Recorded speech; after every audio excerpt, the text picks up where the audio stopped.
So I am going to be talking about working your animal Zentangle in Gimp, which is what you see here. I've already gotten started on it. I started off with this reference photo of a rat as my chosen animal. And to start off, I went to File, New, because I'm going to be working on an 8.5 by 11 300 document. So then I can go to Template, and I went to US Letter 300 PPI. And I wanted mine horizontal, so I also clicked on horizontal. And then there it is. So then I was able to, just like we did with the house photo, there's my rat photograph, and I used the marquee tool. I selected this, copy, and pasted it into my 8.5 by 11 document. And that's how I got started here. So then if you look at my first layer, which is the layer that the rat photograph is on, you can see that the opacity right here on the right side is 47.1. I lowered that on purpose so I could better see the line work that I was going to be doing. All right, so I had created a new layer here. That's the layer I'm on. And I'm going to start working on that.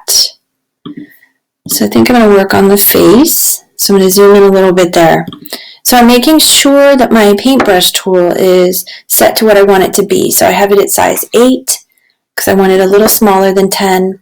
It's black, hardness 100%. Okay. So then I'm going to what they call the path tool here. And I'm going to start clicking.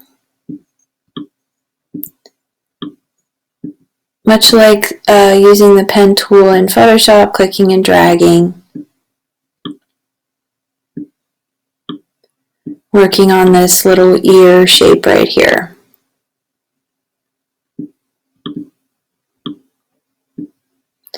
Now I'm going to close this off here, so I'm going to hold Command while I hover over that point there to bring that all together. And then I have to drop down here to where it says Stroke Path. See, I'm right here. And it's going to stroke the path with paintbrush because that's what I chose. And I will hit stroke. And then you can see that, that the path has now been stroked. Over here on the right side where we have our layers, we also have paths, just like in Photoshop. Right now, that path is selected. If I want to get rid of it, I can just do that, X, and it is gone, and you can see what I just created, okay? So now, I think that was pretty straightforward how to use this path tool, especially if you've been using the pen tool in Photoshop. Now I'm going to show you how I made a circle, which I'm going to make a circle for the eye. So I'm actually going to go to the ellipse select tool, which is a little different because it's a selection tool. And click and drag, and I'm going to move this over a little bit to get this circle for the eye here.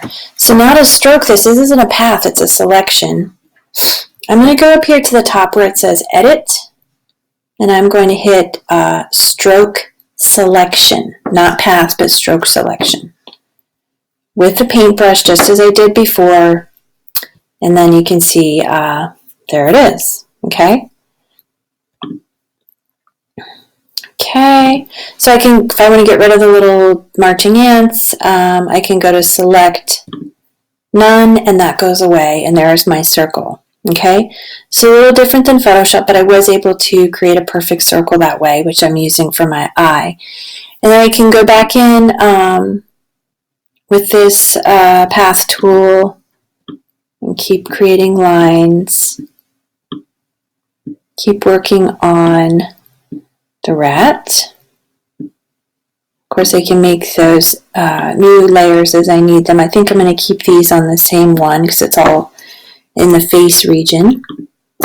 Okay, so there's that path again. Remember, I can go to stroke path on the left, and there it is. You check on that path, get rid of it, and you can see what I just did. That went pretty quickly. So the idea is that you will add lots of patterns to your animal, similar to the circle Zentangle, but we're sort of upping the challenge level a little bit because you're working with an actual animal with details. It should be a little bit, more elaborate. And this is the end of part 1. So your goal is to recreate this animal, fill it in with, let's see if I get rid of the rat. I have a lot of work left to do. Fill it in with patterns. And then we're going to be creating a whole new color palette using a particular color scheme that we will, then we'll plug the colors into our animal. Okay, but I'm not going to get to the color today. That's going to be another video. This is just to get you started with the pen tool, path tool, I should say, in Gimp, working on your animal. Okay?